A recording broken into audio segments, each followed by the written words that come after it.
every team wants to be able to have some signature game that kind of puts them together, and this one definitely was, because we had to pull guys off the bench that haven't played yet. Yeah. And they all came in, contributed, and we just hung on for the whole ball game.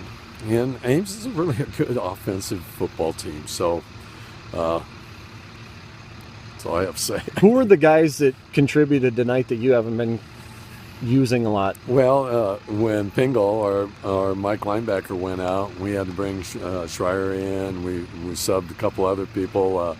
Rager came in and played some. Vassy came in and played a little bit.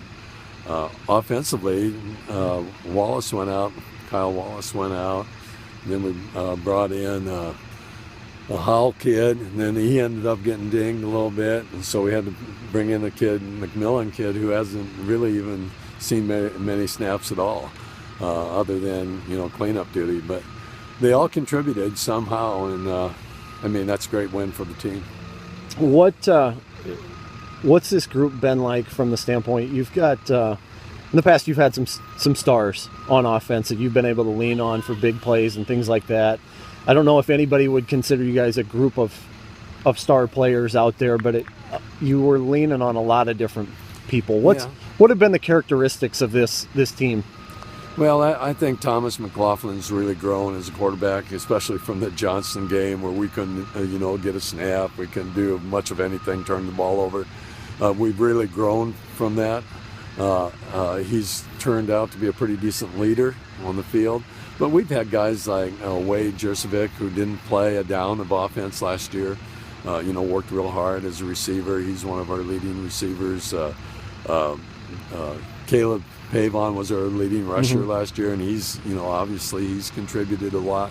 Veenstra, he didn't have very many touches last year. He's done a great job. Cole Hauser's a junior that comes in, plays fullback a little bit for us. Kalen Jennings, wide receiver. Sam Henry, made the great catch in the end zone. But, he was the guy that makes big plays. He doesn't make them in practice. Really? But, boy, he can make them in games. I tell you, he's had a lot of them.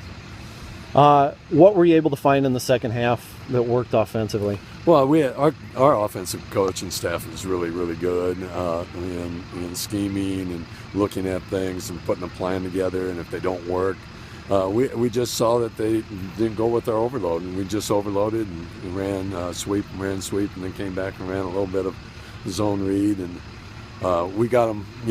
They were coming at us so hard, we had to do something to do the misdirection. So, but I thought Thomas did a great job, other than throwing the interception down the sideline. He should just thrown it away. But that's a young kid.